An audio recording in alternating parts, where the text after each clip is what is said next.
सारी चीजों को समाप्त कर कर आपके लिए और बोडो क्षेत्र के लिए शांति का काम करेंगे।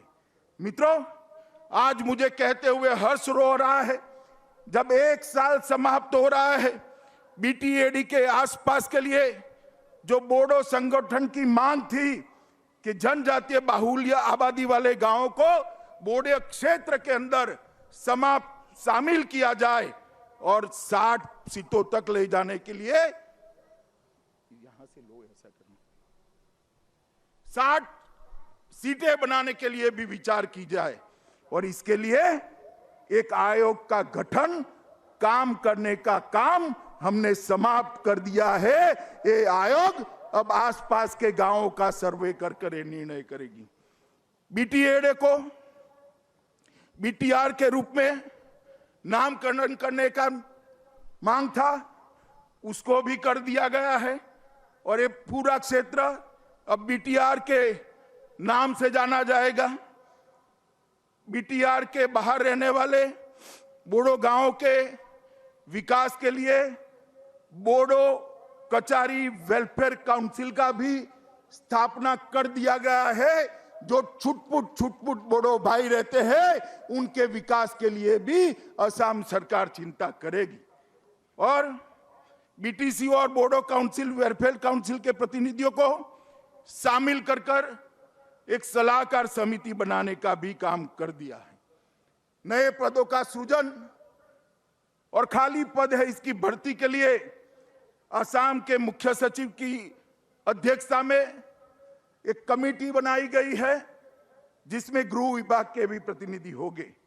और मित्रों, सबसे बड़ी बात है कि आत्मसमर्पण करने वाले सभी शरणार्थियों को 4 लाख रुपए की जो सहायता देनी थी, आज आपके सामने भी उसका चेक देने की शुरुआत भी ये भारतीय जनता पार्टी की सरकार ने करी है।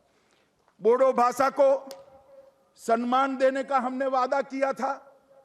असम के मुख्यमंत्री और हेमंत विश्व शर्मा बैठे हैं। असम सरकार ने राज्य की सह राजभाषा का दर्जा बोडो लैंग्वेज को देकर आज वर्षों पुरानी मांग समाप्त कर दी है। बोडो मीडियम के स्कूल खोलने के लिए भी अलग डायरेक्टरेट स्थापना करने का काम शुरू कर दिया गया है और डायरेक्टरेट को, निर्देशालय को स्थापित भी कर दिया गया है। असम सरकार उदुलगड़ी, बक्सा और चिरांग में 3 मॉडल डिग्री कॉलेजों की भी स्थापना कर रही है। हमारा एक और वादा हमने पूरा कर दिया है। बोडोफा उपेंद्रनाथ ब्रह्मा के नाम पर उत्कृष्ट सांस्कृतिक परिसर, इसकी स्थापना की भी प्रक्रिया हो गई है। चुनाव के पहले इसकी स्थापना को भी हम परिपत्रित कर कर उपेंद्रनाथ ब्रह्मा को श्रद्धांजलि देने का काम करेंगे। मुझे एक घोषणा करते हुए बहुत आनंद हो रहा है मित्रों कि 500 करोड़ रुपए सिर्फ बोडो क्षेत्र के रोड नेटवर्क के लिए आवंटित किए गए हैं और ये रोड का जाला समग्र बोडो क्षेत्र को विकास के रास्ते पर ले जाएगा। मित्रों, बोडो समझौते में 5000 करोड़ का जो पैकेज निर्धारित किया गया था, इसमें सारी मांग होने के बाद ऊपर मैंने जो गिना है उसके अलावे 750 करोड़ रुपया और उसकी 65 योजनाओं को हमने चालू कर दिया है और उसमें से 570 करोड़ रुपया अलग से आवंटन भी हो चुका है। मित्रों, मैं यहां पर आज वादा करने आया हूं कि बोडो जनजाति के हर अधिकार को, बोडो संस्कृति को, बोडो भाषा को हम सुरक्षित रखेंगे, इसका संरक्षण भी करेंगे, इसका संवर्धन भी करेंगे और उसको आगे भी बढ़ाएंगे। क्योंकि नरेंद्र मोदी सरकार मानती है, इस देश के प्रधानमंत्री मानते हैं कि सबका साथ, सबका विकास और सबका विश्वास, यही एक मंत्र है जो भारत को आत्मनिर्भर बना सकता है। और प्रधानमंत्री जी का सीधा ध्यान है बोडो समझौते का अमल कैसे हो रहा है, और मैं आपको फिर से एक बार कहना चाहता हूं कि आर्थिक, सांस्कृतिक, शैक्षणिक हर प्रकार की प्रगति को हम सुनिश्चित करेंगे और साथ ही साथ आपके राजनीतिक अधिकारों का भी सुरक्षा हम करेंगे। उचित स्थान बोडोलैंड के हमारे प्रतिनिधियों को असम सरकार के अंदर भी मिलेगा। मित्रों, असम के अंदर 2014 में भारतीय जनता पार्टी की सरकार बनी और उसके साथ ही शांति, विकास और रोजगारी के एक नए युग की शुरुआत हुई। असम के अंदर सालों से अलग अलग नाम से युवाओं को गुमराह किया जाता था। कभी संस्कृति की बात करते थे, कभी भाषा की बात।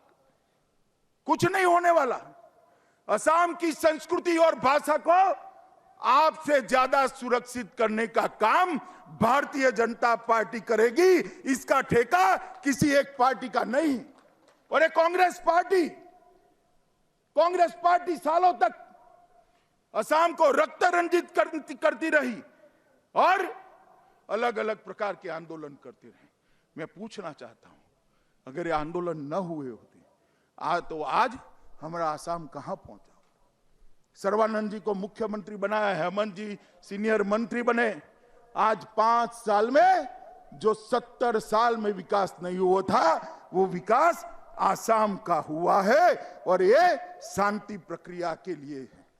आज भी मैं कहना चाहता हूं कि असमी, नॉन असमी, बोडो, नॉन बोडो, ये झगड़े खड़े करने वाले लोगों को पहचान लीजिए। ये हमारे विकास के लिए नहीं कर रहे हैं, राजनीतिक रोटियां सेकने के लिए कर रहे हैं। और समय आ गया है कि असम की जनता को ऐसे लोगों को सबक सिखाने का।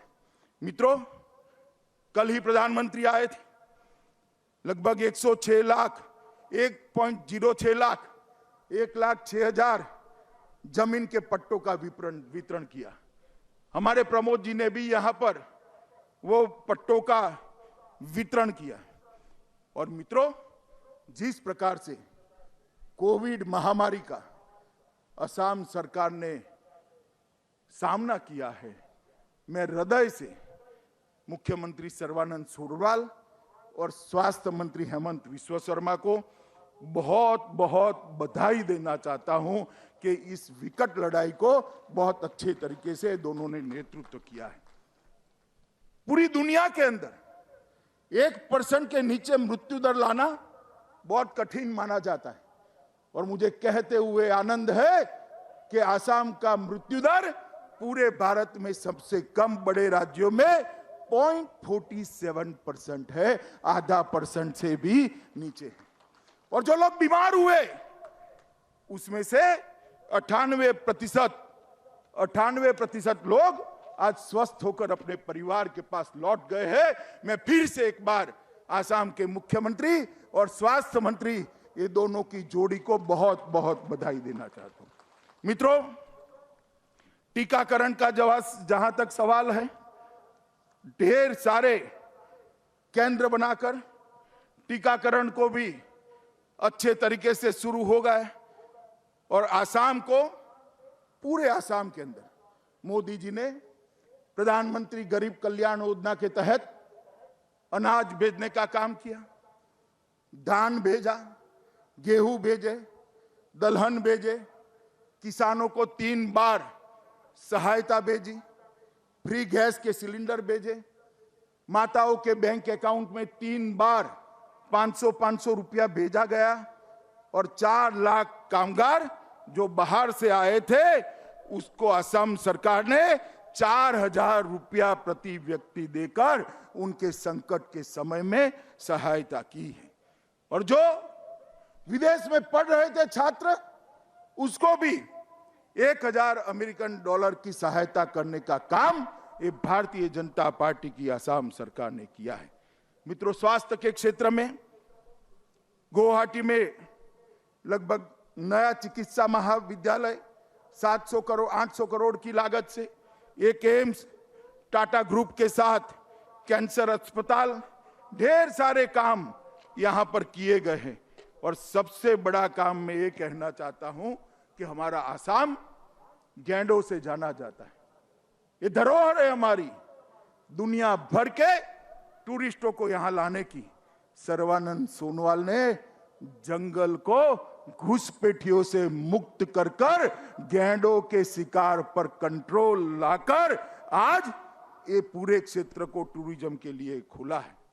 असम माला के तहत लगभग नेटवर्क को इंप्रूव करने का बहुत बड़ा अभियान चलाया गया है। पुल और रेलवे क्रॉसिंग के लिए भी ढेर सारे काम किए गए हैं। मित्रों, किसानों के लिए भी ढेर सारे काम किए हैं। मगर नरेंद्र मोदी सरकार न केवल आसाम, पूरे उत्तर पूर्व के विकास के लिए कटिबद्ध है। मोदी जी स्वयं ये 2 टर्म में मिलाकर 40 से ज्यादा बार उत्तर पूर्व का दौरा करे हैं। सबसे ज्यादा दौरा करने वाला प्रधानमंत्री अगर कोई है तो हमारे प्रिय नेता नरेंद्र मोदी। मित्रों, 14वें वित्त आयोग में जो ग्रांट मिली, कांग्रेस के 13वें वित्त आयोग से 251% ज्यादा ग्रांट दी। कांग्रेस 90,000 करोड़ दी थी, नरेंद्र मोदी जी ने 3,13,375 करोड़ रुपया दिए। मित्रों, डोनर मंत्रालय के ग्रांट में भी 65% वृद्धि की गई। सिक्किम में पोक्यांग में 550 करोड़ का हवाई अड्डा, असम में ब्रह्मपुत्र नदी पर 6,000 करोड़ का बोगीबील रेल सह सड़क पुल, कुमारघाट अगरतला के लिए नई रेल लाइन, मीटर गेज को ट्रंक लाइन से ब्रॉड गेज में बदलने के लिए 8,000 करोड़, तुरियाल जल विद्युत योजना मिजोरम 1,400 करोड़, पारे जल विद्युत योजना अरुणाचल 1,600 करोड़, त्रिपुरा गैस आधारित बिजली प्लांट 1,100 करोड़, NH-44 त्रिपुरा के अंदर 800 करोड़, अरुणाचल के अंदर चांगलोंग खोंस सड़क 450 करोड़ और आसाम में NH-37 में 400 करोड़ रुपया का और निवेश। ढेर सारे काम। नॉर्थ ईस्ट की सभी राजधानियों को रेल से जोड़ना, हवाई मार्ग से जोड़ना और इसके माध्यम से नॉर्थ ईस्ट का विकास करना। मित्रों, मुझे विश्वास है कि मोदी जी के नेतृत्व में जो सरकार बन रही है, यहां पर भी आप भारतीय जनता पार्टी की सरकार बनाइए।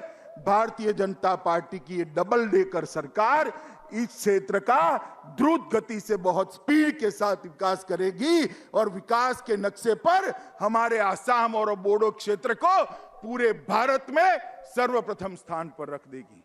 मित्रों, इस समुचित विकास के माध्यम से यहां टूरिज्म भी आएगा और हमने प्रमोद बोरो पर यहां की जनता ने एक बहुत बड़ा दायित्व दिया है।